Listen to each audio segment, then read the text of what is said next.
All right. Looks like we are live. Hello, hello, for those of you coming in to enjoy live today, or those of you who are watching the recording after the fact. Thank you for joining for another part of my Neville Goddard lecture series. In this series, I read from Neville's lectures, break down, and sort of translate, if you will, highlight the important notes and takeaways. So as, once again, you have the best understanding and application of this as possible for your life and your circumstances. And I really have gotten such amazing feedback from so many of you. I know many of you have enjoyed this series, so I'm going to keep it going for as long as you guys request that, recommend it. And today is going to be a really special lecture because this was actually, if not the first, one of the very first lectures that I read from Neville, hence the name of my channel. Today's lecture is titled Awakened Imagination. It's one that Neville Goddard gave back in 1954, and in it, just really breaking down the power, the creative power that we have. So once again, really getting to, coming back to the man himself and what he taught, and making sure that you guys have as much understanding. And I hope you enjoy it as much as I did. I will be going back and forth between screen sharing and coming back to, again, sort of break down what we went over and the important notes and takeaways. So without further ado, let's go ahead and jump on in the screen share. Alrighty. Awakened Imagination, Neville Goddard, 1954. As you have heard, this morning's subject is awakened imagination. It is my theme for the entire series of 19 lectures. Everything is geared towards the awakening of the imagination. I doubt if there's any subject on which clear thinking is more rare than the imagination. The word itself is made to serve all kinds of ideas, many of them directly opposed to one another. But here this morning, I hope to convince you that this is the redeeming power in man. This is the power spoken of in the Bible as the second man, the Lord from heaven. This is the same power personified for us as a man called Christ Jesus.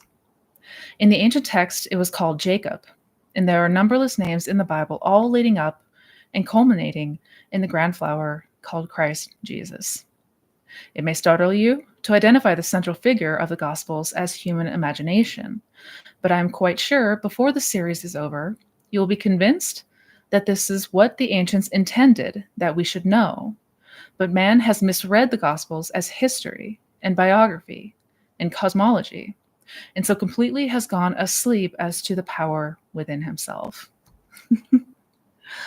Already so much to break down. Very clearly put, Neville was always one to share from the Bible. He always took the Bible to be figurative, and this was a point that he stressed over and over and over again. And when he speaks about Christ, he's speaking about the awakened man. This is the enlightened man, if you will, the one who is coming to know that your imagination is God. That is your creative power. That is God within you. We've just been, we've mistranslated it over the last 2,000 years. But this is, for all intents and purposes, what the ancients wanted us to know. And I've had a few people ask if I will be doing some more videos on the Bible and doing translations from Scripture. And yes, that is coming. Rest assured. Let's continue. Now, this morning I brought to you means by which the mighty power in us may be awakened. I call it the art of revision. I take my day and I review it in my mind's eye. I start with the first incident in the morning. I go through the day. When I come to any scene in my unfolding day that displeased me, or if it didn't displease me, if it was not as perfect as I thought it could have been, I stop right there and I revise it. I rewrite it. And after I've rewritten it so that it conforms to the ideal I wished I had experienced, then I experience that in my imagination, as though I had experienced it in the flesh. I do it over and over, until it takes on the tone of reality. And experience convinces me that that moment that I have revised and relived will not recede into my past. It will advance into my future to confront me as I have revised it. If I do not revise it, these moments, because they never recede and they always advance, will advance to confront me, perpetuating that strange, unlovely incident. But if I refuse to allow the sun to descend upon my wrath, so that at the end of a day, I never accept as final the facts of the day, no matter how factual they are, I never accept them. And revising it, I repeal the day and bring about the corresponding changes in my outer world. This is incredibly important.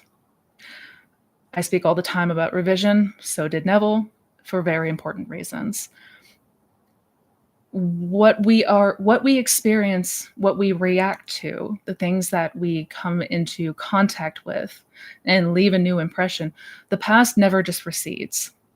It never just stays in the past. It will always advance and confront us again in the future, which is why we never allow the sun to descend upon the day without revising anything that may have happened that was not ideal, and imagining it and doing so until it takes on those tones of reality, until it feels natural and real for us. And again, I know that this is one of those techniques, or revision can be an acquired taste for some. It takes some practice getting used to, just because of how conditioned we are to accepting the past as final. But the most important thing that we can practice and take away from these teachings is the art of revision, without question. Now, not only will this art of revision accomplish my every objective, but as I begin to revise the day, it fulfills its great purpose. And its great purpose is to awaken in me the being that men call Christ Jesus, that I call my wonderful human imagination. And when it awakens, it is the eye of God, and it turns inward into the world of thought. And there I see what formerly I believed to exist on the outside really exists within myself.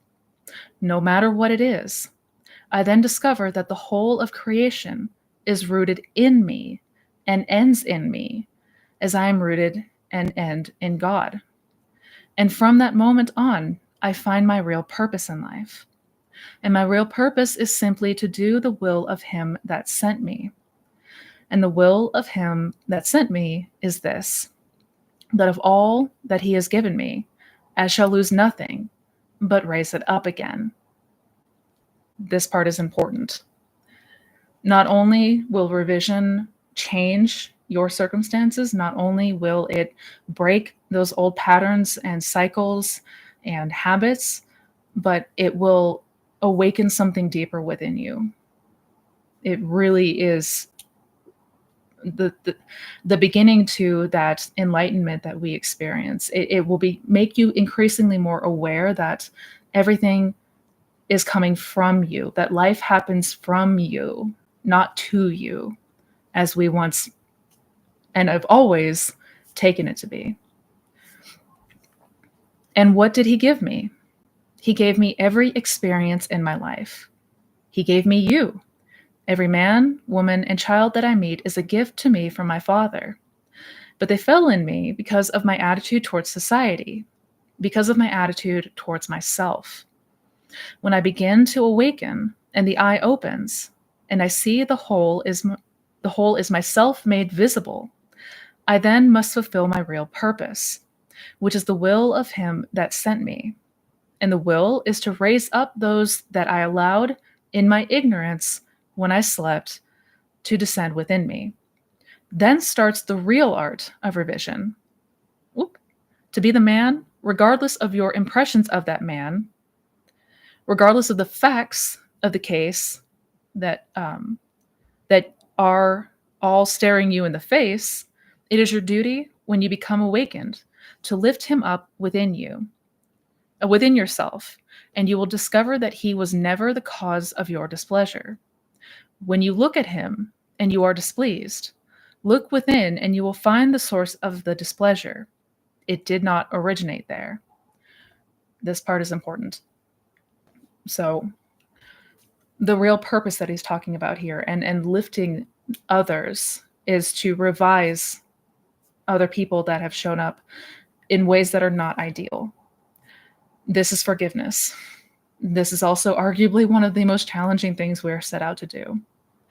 Because the last thing in the world we want to do for those that have done wrong by us or displeased us or frustrated us, the last thing we want to do is imagine them in a better light or imagine lovely things for them. But this is really what we are called to do. This is the purpose. We see the whole of everything.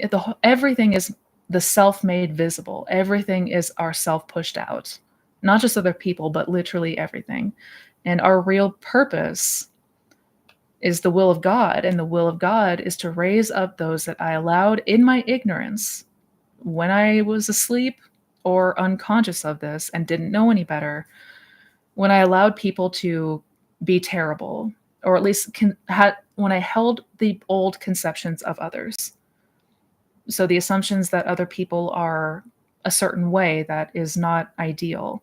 It's our job to now lift them out of that state. This is really where the transformation begins. And let's continue. And he goes into a case study here. Now, let me give you a case history to illustrate this point. I know a few of you were at the banquet, and maybe a few of you heard me last Thursday on TV. But I doubt in this audience of, say, 23 or 2,400 of us, that more than, say, 150 heard it. And even if you heard it, you can hear it time and time again, for it is this, that if you hear it, it will cause you to act upon it. Because as I told you, and I think I did last Sunday, but if I didn't, let me tell you now, if you attended the entire 19 and you became saturated with all that I have to tell you, so that you have had all the knowledge you think it takes to achieve your objectives, and you did not apply what you received, it would avail you nothing. But a little knowledge, which you carry out in action, you will find to be far more profitable than much knowledge which you neglect to carry out in action. So by repeating this case history this morning, though say 100 or 200 of you have heard it, it will help you to remember you must do something about it. Whew. Neville was really great about calling people out. What he's saying there is, out of the 23 or 2,400 people in his lecture in attendance actually heard his message or took away the fundamental point of his message. And of those people, how many then actually applied what they were taught? He's saying you can have all the knowledge in the world, but if we never apply this, nothing is gonna change. And that's something that I spoke on a little bit in my last video. I'm gonna speak on it again in a future video, because we must be doers of this word. That's all there is to it. Now let's continue. This past May in New York City, there sat a lady who had been coming for years, and I made a simple observation that people must become doers of the word and not mere hearers only. For if a man only hears it and never applies what he hears, he will never really prove or disprove what he has heard. And then I told the story of a lady who had only heard me 3 or 4 times, and how she transformed the life of another.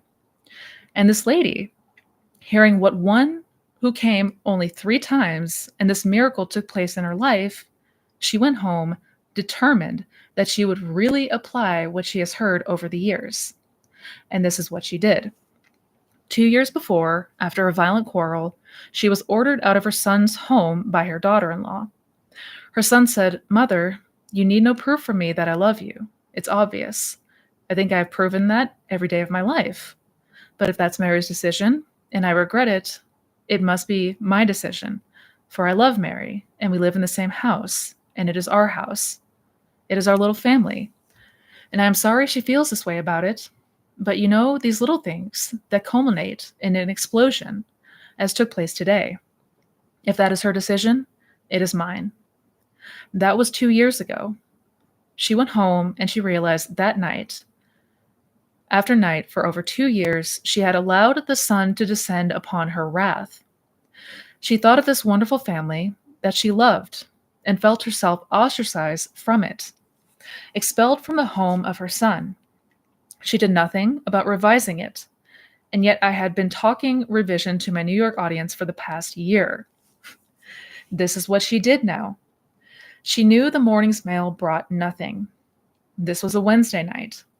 There had been no correspondence in 2 years. She had sent her grandson at least a dozen gifts in the 2 years. Not one was ever acknowledged. She knew they had been received, for she had insured many of them. So she sat down that night and mentally wrote herself 2 letters. One from her daughter-in-law, expressing a great kindness for her, saying that she had been missed in the home and asking her when she was coming to see them. Then she wrote one from her grandson, in which he said, "Grandmother, I love you."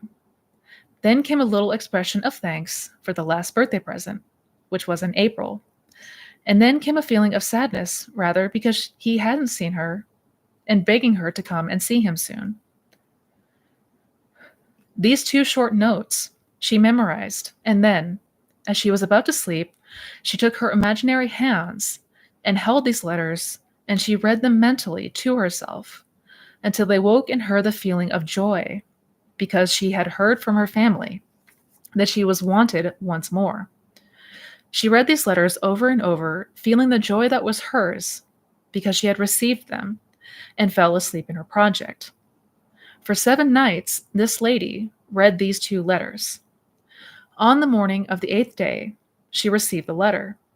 On the inside, there were 2 letters, one from her grandson and one from her daughter-in-law.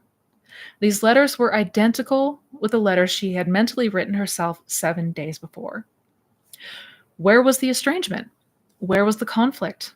Where was the source of the displeasure that was like a running sore over the last 2 years? When man's eye is opened, he realizes all that he beholds. Though it appears without, it is within one's own imagination, of which this world of morality is but a shadow. She gave me permission to tell that story. When I told it, and we came to a period of questions and answers, there was a strange reaction from the crowd. They wondered what joy life would hold for any of us if we had to write our own letters, if we had to do everything to ourselves that seemingly is done in joy, that seemingly is spontaneous, coming from another. But I don't want to write myself a love letter for my wife, or my sweetheart, or my friend. I want that one to feel this way towards me, and to express it unknown to me, that I may receive a surprise in life. Well, I am not denying that sleeping man firmly believes that this is the way things happen. When a man awakens, he realizes that everything he encounters is a part of himself. And what he does not now comprehend, he knows, because the eye is opened, that it is related by affinity to some as yet unrealized force in his own being. That he wrote it, but he has forgotten it. That he slapped himself in the face, but he has forgotten it. That within himself he started the entire unfolding drama. And he looks out upon a world, and it seems strange to him because most of us, in our sleep, are totally unaware of what we are doing from within ourselves. That is an incredible story. Actually, a semi-popular story about the grandmother who had the estranged family and revised the incident by imagining that she received 2 letters, implying that there was no conflict anymore, implying that there was no longer that any of that resentment from the daughter-in-law. This is what he speaks of here. And it is interesting to note the comment about how we want other people to, tell us this thing of their own accord. Like, we want people to express their love and affection from their own accord. We don't want to be the ones doing it. And what Neville's saying here is, yes, we are aware that everyone is thus pushed out. We are aware that everyone is going to be reflecting us. But so long as we hold the assumption about another person, they will still act in ways that are spontaneous, in ways that, we're not going to be able to see in advance. So we can still very much enjoy that spontaneity of life. It's more just about the dominant beliefs and assumptions that we are holding for another or for people in general. But yeah, I thought that was a really amazing story. And the point he made about this was a woman who had been going to his lectures for years. And this woman who had been going for years heard Neville talk about a story of somebody who went only 3 times to his lectures and applied what he taught and radically changed her life. And this lady who had been going for years said, "That's the last straw. I'm no longer going to be a hearer. I'm going to actually apply what he is teaching me." So it is amazing what will happen when we really become that doer of the word. Let's continue.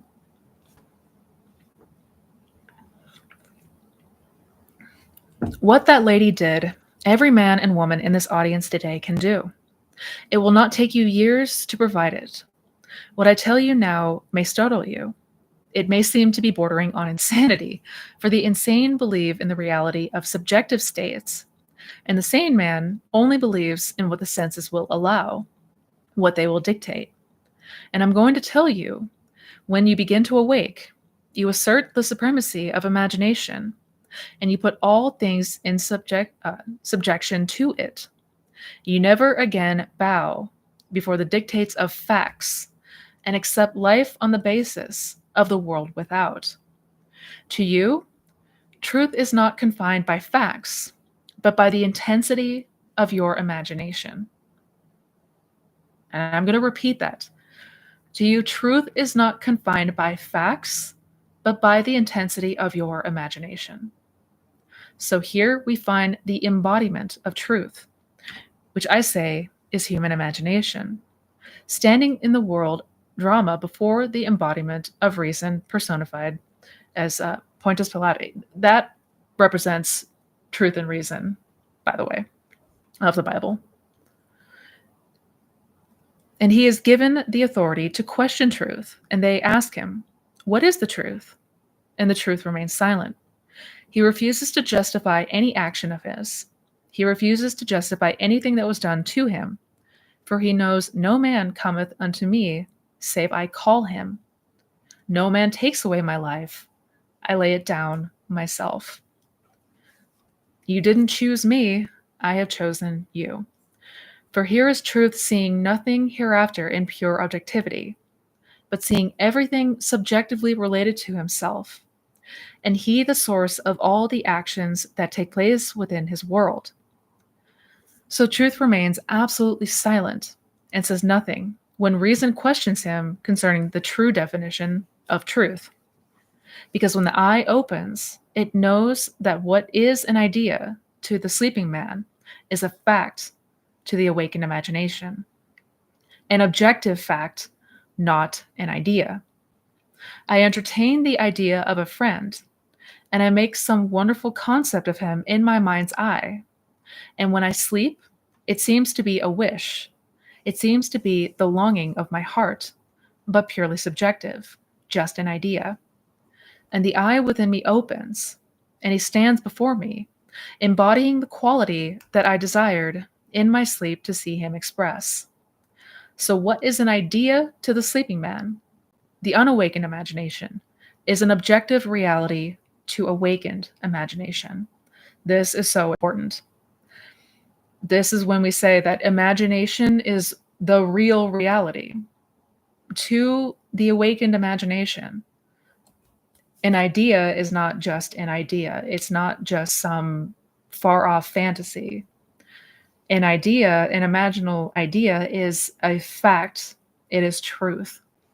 To the awakened imagination, that is real. And that's what we want to get to. That's what we want to really embody and take away. so that we're not just playing around with hypothetical fantasy lands. Like, this is actually real. What we are imagining is objective fact. That's what we want to keep in mind going forward.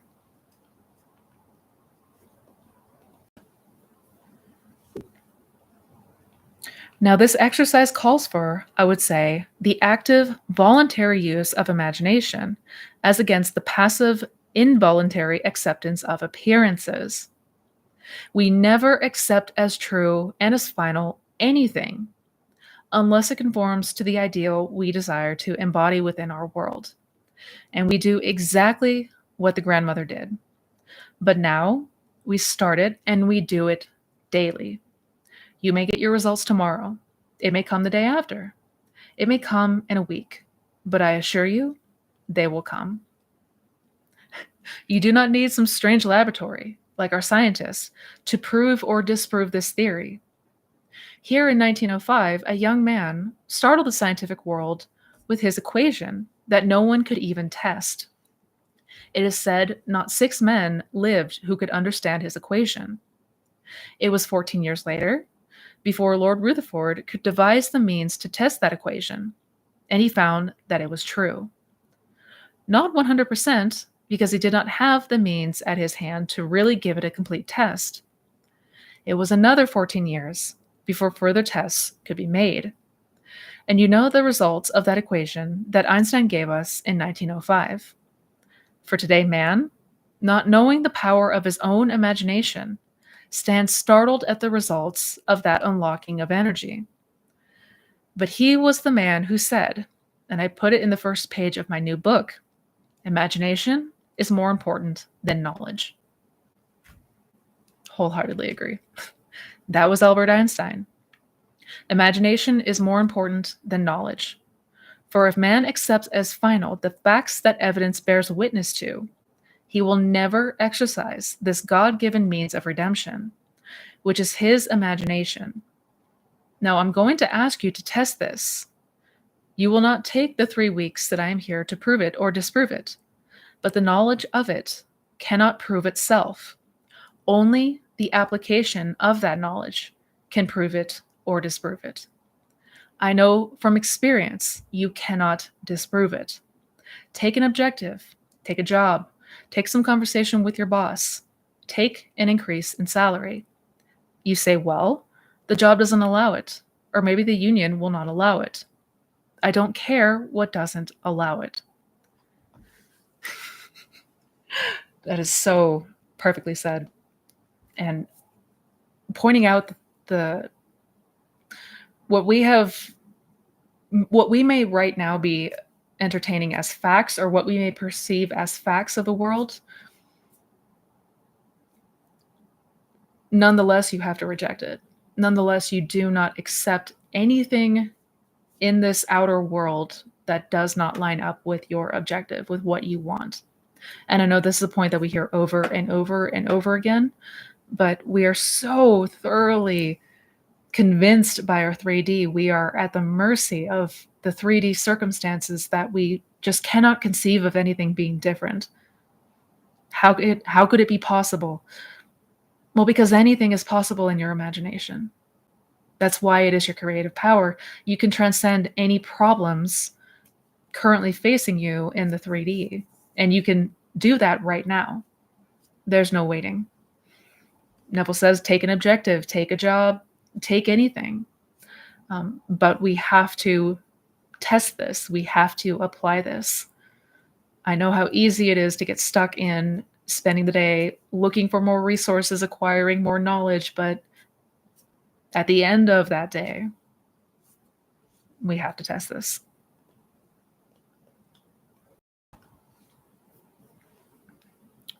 Yesterday morning's mail brought to me one where, in San Francisco, this captain, a pilot, and he writes that I saw him backstage after one of my meetings. And there he said, "But Neville, you are up against a stone wall. I am a trained pilot. I've gone all over the world, all over the 7 seas. I'm a good pilot, and I love the sea.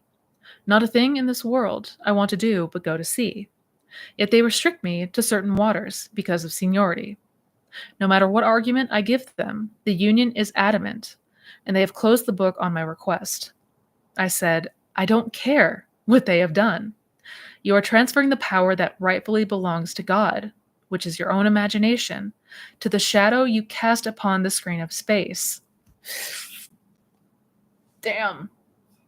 Read that part again.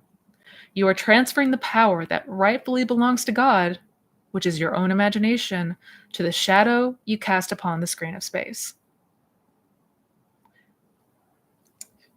When we take the facts of the world as final, we are transferring power to shadows. It's kind of silly when you put it that way. So here, we are in this room. Need it remain a room? Can't you use your imagination to call this a bridge? This is now a bridge, and I am a guest on the bridge of your ship, and you are not in waters restricted by the Union. You are in waters that you desire to sail your ship. Now close your eyes and feel the rhythm of the ocean, and feel with me and commune with me and tell me of your joy in first providing this principle, and secondly, in being at sea where you want to be. He is now in Vancouver, on a ship, bringing a load of lumber down to Panama. He has a complete list that will take him through the year what this man has to do. He is going into waters legitimately that the Union said he could not go. This doesn't dispense with unions, but it does not put anyone in our place. No one, kings, queens, presidents, generals, we take no one and enthrone him and put him beyond the power that rightfully belongs to God. So I will not violate the law, but things will open that I will never devise. I will sit in the silence, and within myself I will revise the picture. I will hear the very man who told me no, and that's final, and hear him tell me yes. And a door opens. I don't have to go and pull strings or pull any wires whatsoever. I call upon this wonderful power within myself, which man has forgotten completely, because he personified it and called it another man, even though it is a glorious picture of a man, but that is not the man. The real man is not in some other world. When religion speaks, if it's a real religion, it speaks not of another world. It speaks of another man. That is latent, but unborn in every man that is attunement with another world of meaning.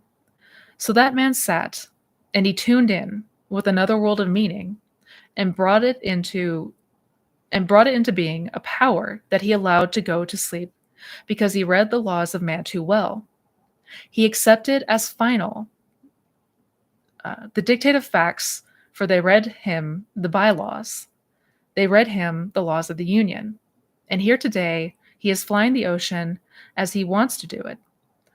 The grandmother is no longer locked out from a home she loved, but she is in communion.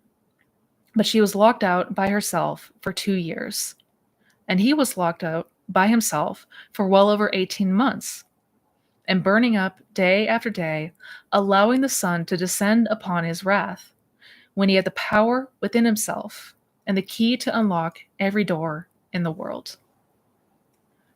So, two incredibly powerful stories. Both of these seemed like impossible circumstance. It seemed like there's no way you can change this. The facts are the facts. It's done. It's final. But nonetheless, when Neville was talking to that pilot, he stated very clearly, I don't care what the Union says. I don't care what the rules tell you you can do or not do. You're giving your power to the shadows of the 3D. You are transferring your power, your rightly power, to something outside of you. We got to stop doing that. Instead, he walked the man through it. He's like, so right now we're in this room, but you can close your eyes and imagine that we're on a bridge. And you can imagine that this bridge is leading up to the ship that you will be sailing. So we can take anywhere and make it here in imagination. Right now I'm in this room, but I can close my eyes and I could be literally anywhere in my mind. That is the practice here.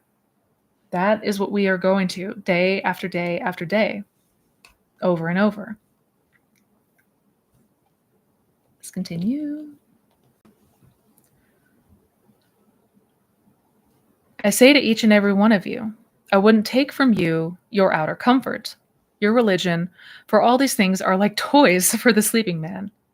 But I come to awaken within you that which, when it awakes, it sees as an entirely different world. It sees a world that no man, when he sleeps, could ever see. And then he starts to raise within himself every being that God gave to him. And may I tell you, God gave you every man that walks the face of the earth. He also gave it for this purpose, that nothing is to be discarded. Everyone in the world must be redeemed, and your individual life is the process by which this redemption is brought to pass. So we don't discard because the thing is unpleasant. We revise it. Revising it, we repeal it. And as we repeal it, it projects itself on the screen of space, bearing witness to the power within us, which is our own wonderful human imagination. And I say human advisedly. Some would have me say the word divine. The very word itself means nothing to man. He has pushed it off from himself completely and divorced himself from the thing that he now bows before and calls it by other names. I say human imagination. As Blake said, rivers, mountains, cities, and villages are all human. When the eye opens, you see them in your own bosom. In your own wonderful bosom, they all exist. They are rooted there. Don't let them fall and remain fallen. Lift them up, for the will of my bosom, for the will of my Father is this, that of all that he has given me, I should lose nothing, but raise it up again. And I raise it up every time I revise my concept of another, and make him conform to the ideal image I myself would like to express in this world. When I do unto him what I would love the world to do unto me, and see in me, I am lifting him up. And may I tell you what happens to that man when he does it? First of all, he has already turned around within himself. He no longer sees the world in pure objectivity, but the whole world subjectively related to himself and hanging upon himself. As he lifts it up, do you know, he blooms within himself. When this eye of mine was first open, I beheld man as the prophet saw him. I saw him as a tree walking. Some were only like a little antlers of a stag. Others were majestic in their foliage. And all that were really awake were in full bloom. These are the trees in the garden of God, as told us in the old ancient way of revision in the 61st chapter of the book of Isaiah. Go and give beauty for ashes. Go and give joy for mourning. Give the spirit of praise for the spirit of heaviness, that they may become trees of righteousness, plantings to the glory of God. That's how the ancients told us to revise. That was their metaphor. Give beauty for ashes, give joy for mourning. That is what every man must do. That's revision. I see ash when the business is gone. You can't redeem it. You can't lift it up. Conditions are bad, and the thing has turned to ash. Put beauty in its place.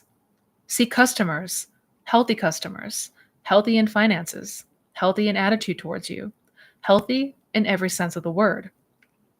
See them loving to shop with you if you are a shopkeeper. If you are a factory worker, don't see anything laying you off. Lift it up. Put beauty in the place of ash, for that would be ash if you were laid off with a family to feed. If someone is mourning, put joy in the place of mourning. If someone is heavy in spirit, put the spirit of praise in place of the spirit of heaviness. And as you do this and revise the day, you turn around. And turning around, you turn up. And all the energies that went down when you were sound asleep and really blind now turn up and you become a tree of righteousness, a planting to the glory of God. For I have seen them walking this wonderful earth, which is really the garden. We have shut ourselves out by our concept of self, and we have turned it down. Oof. True words there. As told us in the book of Daniel, we were once this glorious tree, and it was felled to the very base. And what formerly sheltered the nations and fed the nations, and comforted the bird, and gave some comfort to the animals from the sun of day, of the heat of day. And suddenly some voice said from within, "Let it lie. Let it remain as it is, but do not disturb the roots. I will water it with the dew of heaven, and as I water it with the dew of heaven, it will once more grow again. But this time it will consciously grow. It will know what it really is and who it is. In its past, it was majestic, but it had no conscious knowledge of its majesty. And I felt it. That was the descent of man. And now he will once more spring from within himself, and he will be a tree. He will be a tree walking, a glorious, wonderful tree." Now, to those who are sound asleep, this may seem to you startling. This may be just as startling as Einstein's equation was. That was startling too. But I tell you, I have seen it, and I see it. Men are destined to be trees in the garden of God. They are planted on earth for a purpose, and they don't always remain men.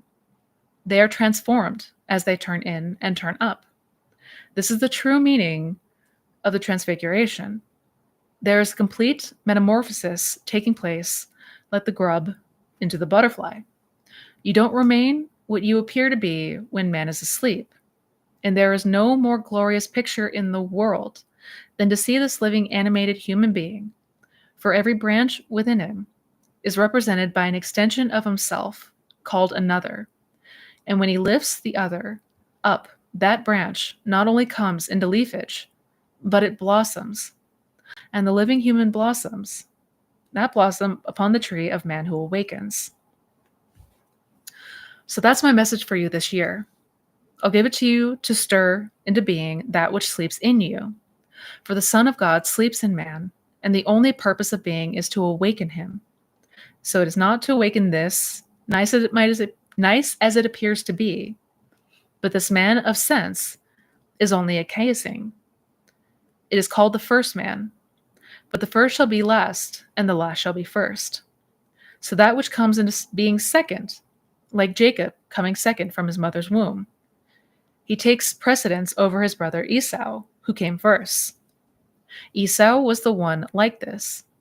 He was made of skin and hair, and Jacob was made a smooth-skinned lad. But that one that comes second suddenly becomes the Lord of all nations, and that one sleeps in every man born of woman. And it is the duty of a teacher or a true religion to awaken that man. Not to talk of another world, not to make promises to be fulfilled beyond the grave, but to tell him as he awakens now, he is in heaven, and the kingdom is come now, this day on earth.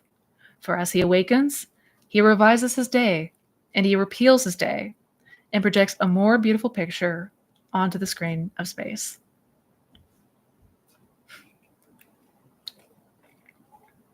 Neville had such an incredible way with words. An absolute beautiful way of words. But he speaks to here the importance of the awakened imagination. At first, we are here to receive these earthly pleasures. We're here to achieve our goals and get the things that we want to experience. And that is wonderful. That is our right to do so. But there's deeper meanings to all of this. And as we continue to revise the day, as we practice not letting the sun descending without revising the day, as we continue to reshape our world from within, you will awaken. Something will stir within you. And you're going to notice a shift unlike everything and like anything you have experienced before. So again, this was, I want to say this was the first lecture that I had ever read. It was definitely one of the first. hence the name of my channel, and just the significance of it and how beautifully worded it was.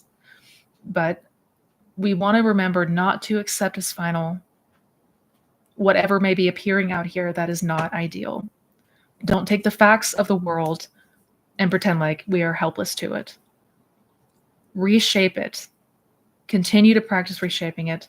That is the power of your imagination. So I guys hope you enjoyed today's lecture, Awaken Imagination. I will go ahead and put that or make sure to add that to the playlist of my Neville Goddard lectures. If you want to watch more from the series, you can go ahead and find that playlist under the playlist tab. And I hope you guys have a wonderful rest of the day, the rest of the morning or evening, wherever in the world you are. If you have any questions about this lecture or anything you would like me to read next, leave a comment down below. Thank you guys so much. Much love to each and every one of you. Until next time. Bye now.